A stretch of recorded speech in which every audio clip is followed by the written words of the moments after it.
እንዳልኩት የአፄ ዮሐንስ ጉዳይ ያነሳው ምን አረጉት እኚህ ንጉስ አፄ ዮሐንስ በደሏችሁ ሲል ምኒልክ በደሏችሁ ሲል ሰምታችሁ ታውቃላችሁ? ከምኒልክ በላይ ችን ሀገር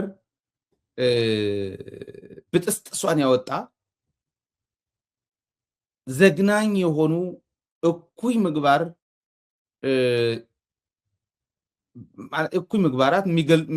በእኩይ ምግባርነት ብቻ መገለጽ የማይችሉ ቃላት የማታገኙባቸው ግፎች ተፈጽመዋል በምኒልክ። ምኒልክ ጡት ቆርጠዋል። ምኒልክ የሰው ብልት ቆርጠዋል። ምኒልክ የሰው አካል፣ የሰው እግር፣ የሰው እጅ ቆርጠዋል። ምኒልክ ያላደረገው ግፍ የለም። ለየራሱም አባልተዋል። ምኒልክ ባንዳ ሆኖ ሀገር ሸጠዋል። ሀገር ቆርጦ ሸጠዋል። ምኒልክ ባንዳ ሆኖ ነገስታቱን ወግተዋል። አፄ ቴዎድሮስን ወግተዋል። ባንዳ ሆኖ ከኋላ ውሸት እያቀበለ ከጀርባቸው ከውጭ ሀገራት መሪዎችም ይገናኝ ነበር። ምኒልክ ያላደረገው የባንዳነት የካሃዲነት ታሪክ የለም። ምኒልክን ግን ሲያነሳ አይታችሁ ታጣቁ። በመጥፎ ነገር አያነሳም። ይልቁንስ የምኒልክ ስታቲዩት የምኒልክ ቅርጽ በድንጋይ በምናምን ቀርጾ ቤተመንግስት ውስጥ አስቀመጠ እንጂ አፄ ዮሐንስን አላስቀመጠም። ኦኬ፣ አፄ ዮሐንስ እዛ ያላስቀመጥኳቸው እዛ ስላልነበሩ ነው፣ መቀሌ ስለነበረ ቤተመንግስታቸው ነው ሊለን ይችላል። መለስ እዛ ነበረ። መለስን አላስቀመጠም።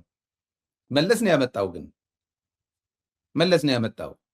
የመለስ ትግል ነው ያመጣው። የመለስና የጓዶቹ ትግል ነው ያመጣው። ይሄ ልጅ መንገድ የጠረገለት የነዚህ ትግል ነው። ምን እያደረገ እንዳለ የምታውቁት ይህንን ታሪክ በደንብ ሲገባችሁ ነው። አፄ ዮሐንስ በዚህ መልክ ሲያነሳቸው ግን እርግጠኛ ነኝ ሰሞኑን ሶሻል ሚዲያ አይታችሁታል። በዚህ ከትላንት ጀምሮ እስካሁን ከተናገረበት ሰዓት ጀምሮ እስካሁን ያለው ያየነው ነው። አፄ ዮሐንስን በዛ ልክ የመስደብ አቅም ኑሮት አይደለም። ደፋር ነው ልጁ። ነገሩ ደደቦች ደፋሮች ናቸው። ድድብና አጉል ደፋር ያደርጋል። ድንቁርና አጉል ደፋር ያደርጋል። ሰውየው የሰው ደንቆሮ ስለሆነ የድንቁርና ሚዛን ስለሆነ አፄ ዮሐንስን በዛ ልክ አነሳቸው። ደግሞም ለተሰውሎት ህዝብ ህይወታቸው ለገበሩለት ለከፈሉለት ህዝብ በድሎሃል አፄ ዮሐንስ ብሎ ሲናገር ምንኛ ሊንቁት እንደሚችሉ እዛ የተገኙ ሰዎች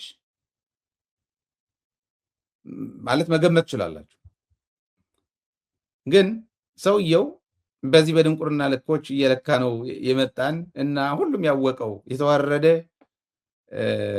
ሰው ስለሆነ አዲስ አይደለም። እያንዳንዱ ኢትዮጵያዊ ግን ይህንን ታሪክ ማወቅ አለበት።